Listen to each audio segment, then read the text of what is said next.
Magandang araw po sa inyong lahat. John Marvin Bernedo po of Joy Nostalgia Foundation. Ang paglalakbay sa buhay ay puno ng pagsubok at tagumpay. Iyan ang ating matutunghayan sa panibagong episode ng Pasinayan ng Dangal series. Isang bagong kwento na nagpapakita kung paano tinutupad ng isang pamilya ang kanilang pangarap. Alamin natin ang kwento ng pamilya ni Ate Ruth, isang aktibong miyembro ng ating komunidad sa Pasinaya Oaks. Let us be inspired by her journey that is full of trials, triumphs, happiness, and dignity, and how she was able to find a higher purpose of serving the Pasinaya community as an active barangay health worker.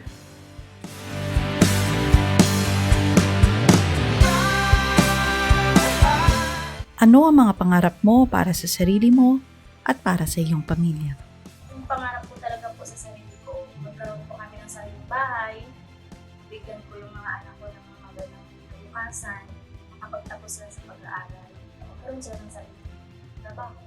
Yun po, pinangarap ko din po na magkaroon ako ng sariling trabaho dito sa Pasinaya, ay binigay po ni Lord. Barangay health worker po ako dito ngayon sa Pasinaya. Ano-ano ang mga bagay na nagustuhan mo sa Pasinaya Homes at Pasinaya Community? Ang nagustuhan ko po sa Pasinaya Home, yung klima po nila. Tapos yung bahay po dito, sa klima po kasi kaysa ikumpara sa Maynila, dito po malalanghap po ang press ng hangin. Sa Maynila naman po, polluted na. Tapos hindi po binabaha. Sa Maynila po ay binabaha. Ano ang pagkakaiba ng disenyo at kalidad ng bahay dito sa Pasinaya Homes kung ikukumpara sa dati mong tinitirhan? Ang pagkaibahan lang po sa bahay namin doon sa Parañaque kaysa dito po sa Pasinaya. Dito po ay up and down kami. Doon naman po sa Parañaque ay kwarto lang po kami. Kwarto lang. Tapos inuupahan namin ng 3-5. Doon na po yung kusina namin. Kainan ang tulugan. Doon na po lahat. Tapos sa baba po siya. Samantala po dito, may sariling CR kami. May sariling lutuan. Pwede gumawa ng kwarto sa taas. Yun po ang malaking pagkakaiba talaga na may sariling bahay. Paano mong nagustuhan ang mga amenities na mayroon ang Pasinaya Homes, gaya ng basketball court, chapel, at multipurpose hall? Dito, maraming amenities na nakikita mo. Tapos, sa dati po, wala talaga. Sabi ng dati na po, sa dati nating tinirahan, hindi ako makapaglaro ng basketball kasi sobrang sikip. Samantala daw dito, kahit maglaro sa maghapon ay pwede kasi napakalawak daw yung court. May rekomenda mo ba sa iyong mga kamag-anak, kaibigan at mga kakilala ang Pasinaya Homes? Opo, gusto ko rin sila po na magkaroon ng sariling bahay kaysa mangungupahan. Ang sinasabi ko nga sa mga kamag-anak ko, habang may trabaho, kumuha ng bahay. Meron din po akong isang kamag-anak na ngayon po ay magtitikaw. Maaari mo bang ibahagi ang iyong karanasan kasama ang Joy Nostalgia Foundation?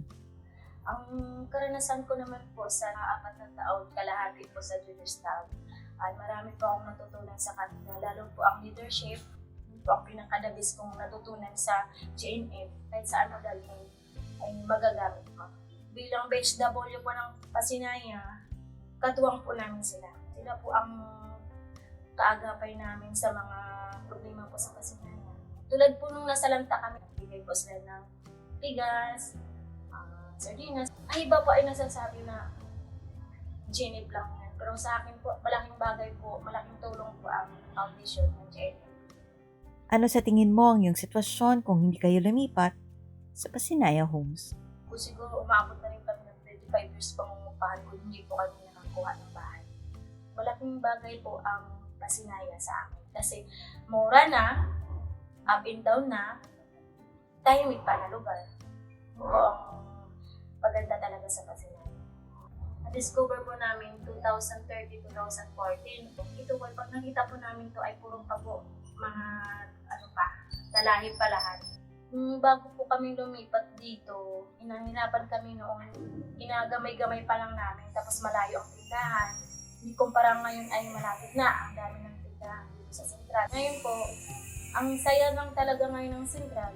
Ano ang mga pinasasalamatan mo at ano ang mga nagbibigay pag-asa sa iyo at sa iyong pamilya? Una-una po si God, kasi kung wala po ang Panginoon na naggabay sa akin, Siguro po sa dumating na problema sa akin sa loob ng 2 taon, give up siguro ako. Pero hindi ako nawala ng pag-asa na magdasal, tapos tiwala sa sarili ko na mabago ko, mabago yung buhay namin. Tapos yung pangalawang pinasalamatan ko ang GNA. Kasi si GNA po, katuwang po, hindi po nila din ako pinabayaan iba pag nandyan ang foundation. Kasi si foundation ay nagbibigay din sila ng advice kung anong dapat mong gawin. Kasi pag may problema po ako sa kanila ko tumatakbo Pasalamat din ako sa barangay kapitan namin na may sahod na po ako. Sa 3 years ko na nag-volunteer sa barangay, 1 taon na rin ako nagsasahod. Yun po yung pinakamalaking bagay ko na nagpasalamatan ko. Si God, sa GNA, sa kayong barangay namin. Sa foundation po, siguro hindi lang isang bisis naman po pasalamat sa kanila. Hindi po sila nagpapabaya kapag may konting bagay po na kailangan na alis sa sentral. Kasi nandiyan po sila. Kaya proud po ako sa kanila sa GMF at proud din ako sa sarili na naging street leader po ako ng junior staff. Ano ang kahulugan ng commitment para sa iyo? Ako po naranasan yun sa Pasinaya na volunteer po ako ng barangay, volunteer din po ako ng GNF na sa street leader. Bilang volunteer, gagawin mo pala ang dapat kung anong karapat dapat mo gawin. Meron pong tumatakbo sa iyo ng hihingi ng tulong o yung may mga sakit na kailangan ng tulungan bilang leader at bilang HW. O sa tinatawag na commitment, kailangan po talaga nandiyan sa sarili mo kasi pag wala ka po hindi mo alam kung sino ang mga karapat dapat mong tutulungan. Masarap kasi po maglingkod kapag galing sa puso. Sa paanong paraan mo na ipamamalas ang iyong commitment sa iyong pamilya o sa Pasinaya community? Sa loob ng bahay namin, palagi po kami, may time po kami sa isang linggo, nag-uusap-usap kami. Sa foundation naman po, ginagawa ko po yung tungkol ng street leader. Kapag may mga activity na kailangan umatin, nandun po kami.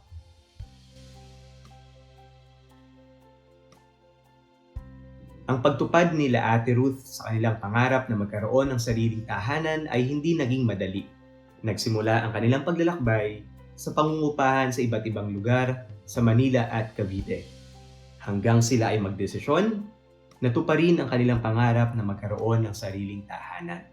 Ang pagtira nila sa Pasinaya Homes ay naging daan din para mas maging aktibong miyembro si Ate Ruth ng kanilang komunidad. Bilang isang barangay health worker at street volunteer, naging isang leader si Ate Ruth na nagsisilbi ng may puso para mapanatili ang kaayusan at makabuo ng magandang pagsasamahan ang kanilang komunidad.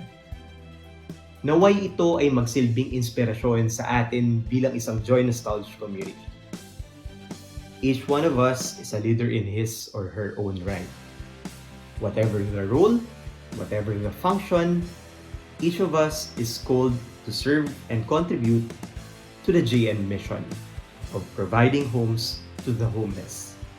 And we should do this by putting our hearts and minds in whatever we do.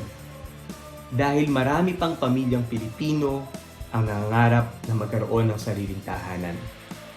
And we are in a unique position to make their dreams a reality. Magkita-kita po tayo muli sa susunod na buwan. Nawa ay magpatuloy ang bawat isa sa atin na maging instrumento sa pagtupad ng mga pangarap. Maraming salamat po at mabuhay po tayo lahat.